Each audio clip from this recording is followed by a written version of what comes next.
I feel nothing when watching Interstellar. Interstellar actually kind of angered me because it was accurate scientifically, and it pissed me off because it damages my view of space. Because space is dumb now because of Interstellar. Yeah.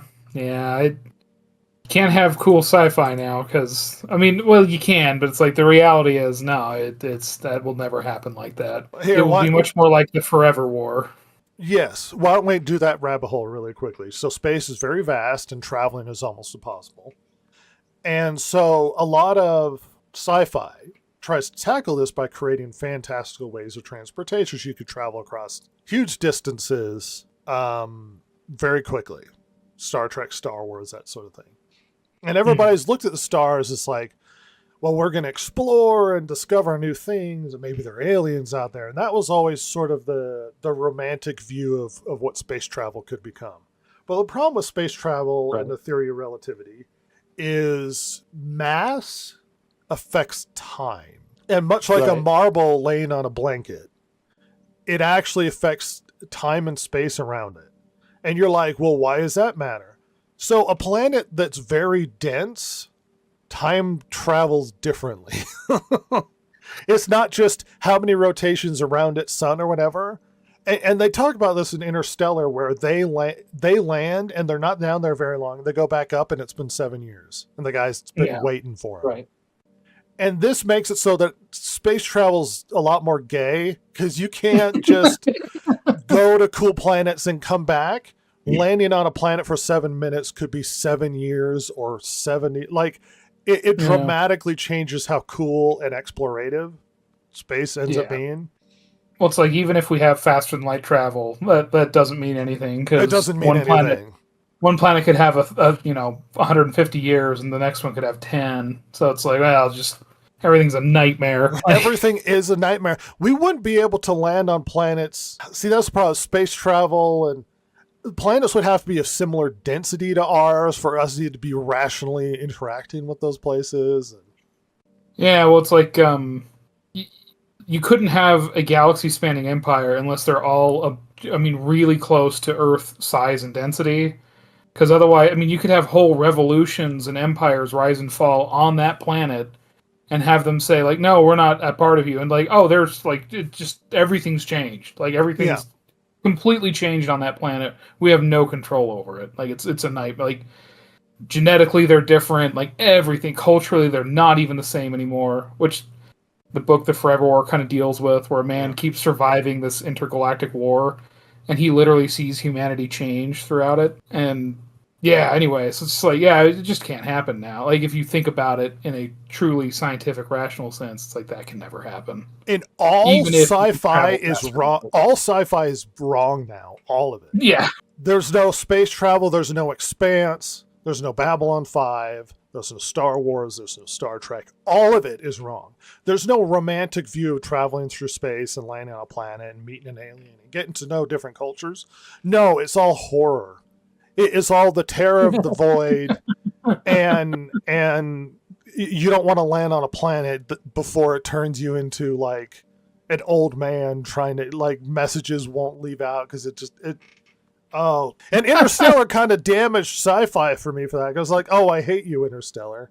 And on top of that, as a basic story, it's just so emo.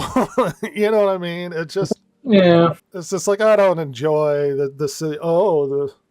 what I had to sacrifice to change everything, and then it's really his daughter that saved the world anyway.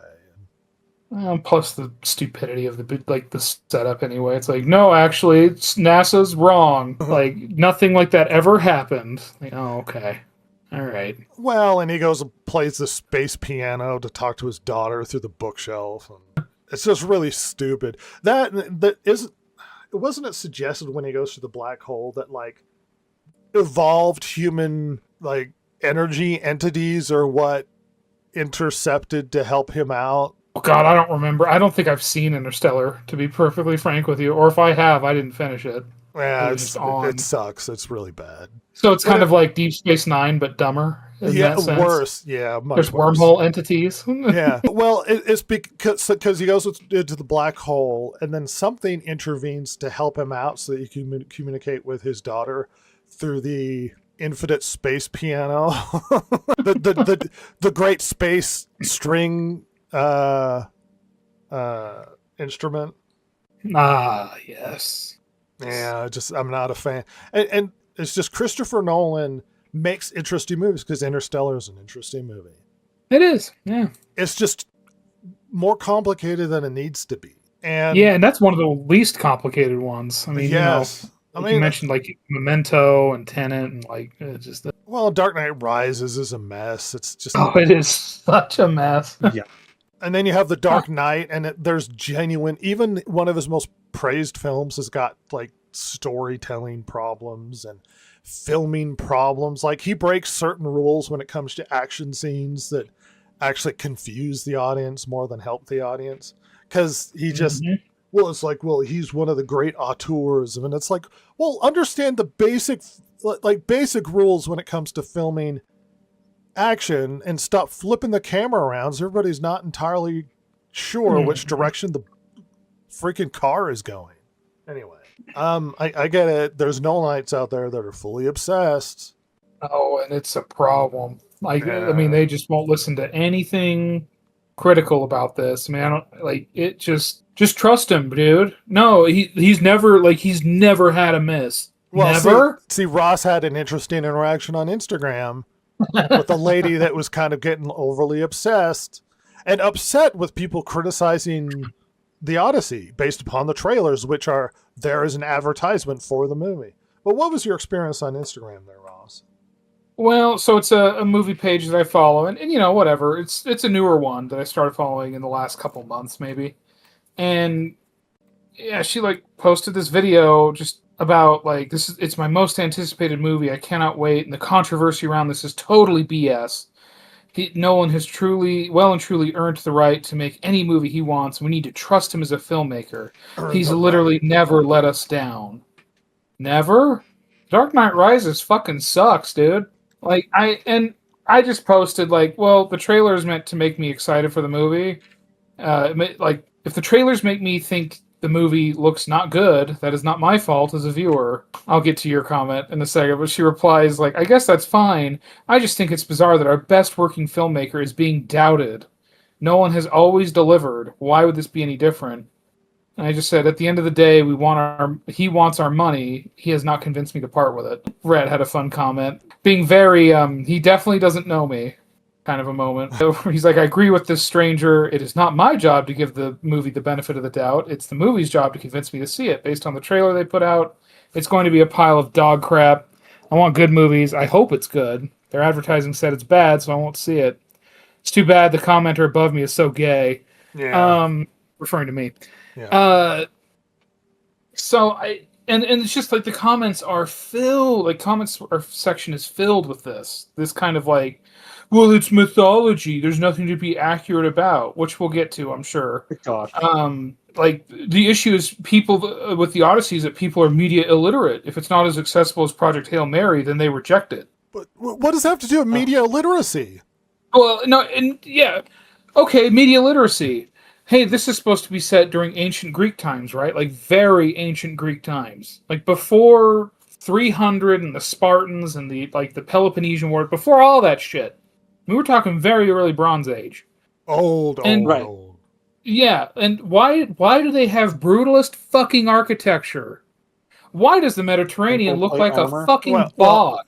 So Ross, just before we get there, the big point of the issue with that discussion is Christopher Nolan is amazing.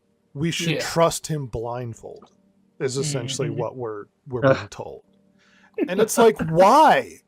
He doesn't deserve anything. Just because I like a lot of Disney movies, does that mean I'm supposed to trust every Disney movie?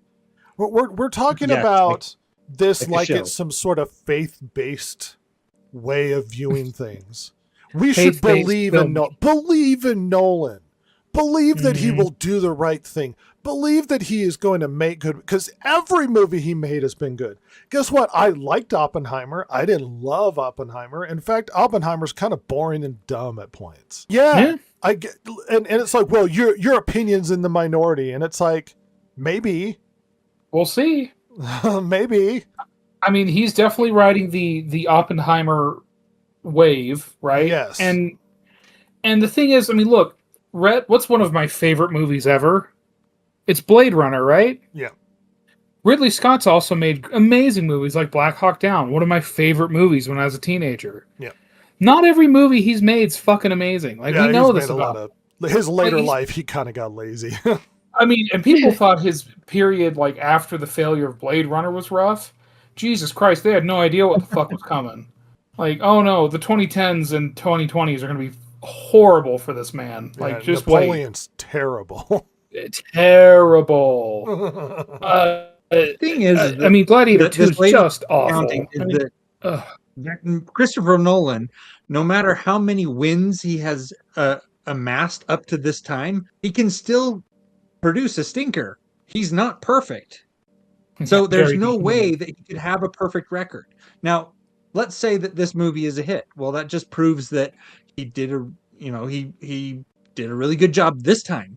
That just means that the next movie that he releases, that could be the stinker. He's not perfect. He is going to fail at some point. We're going to get a movie that is way subpar. He's failed a lot is the problem. My point is, Well, why that's are it. we blindly believing in Nolan simply because it's Christopher Nolan? Like, look, people fillet this guy so much that he could release a trailer for a film where the trailer is just a guy farting into a can. And they're like, oh, it's so brilliant and amazing. Christopher Nolan. Because this is what you're telling He me, does it again. is that he knows he's such this auteur.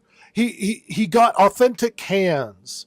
The authentic fart, like that guy had to eat beans for days to produce the authenticity of that fart, to fart into that can, to create the resonance.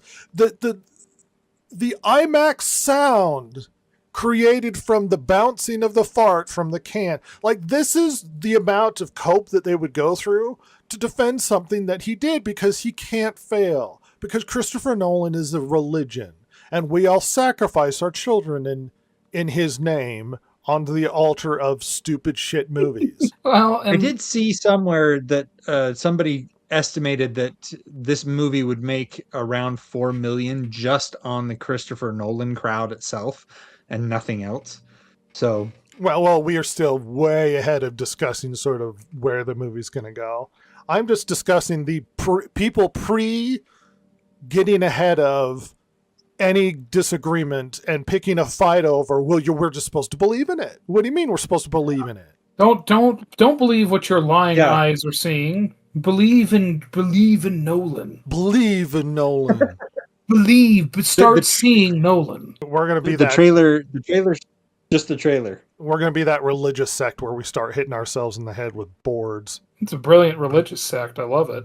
Yeah. So we got trailers for the movie. And immediately the teaser, well, because me and Ross discussed, as history guys and people really interested in this stuff, what our reaction would be. Because here's the problem. I'm the core audience that would be into an Odyssey movie. I am. Right. I'm the one that should be loving it. And we see the trailer, and then I start to see the armor. And I'm like, well, that doesn't look right.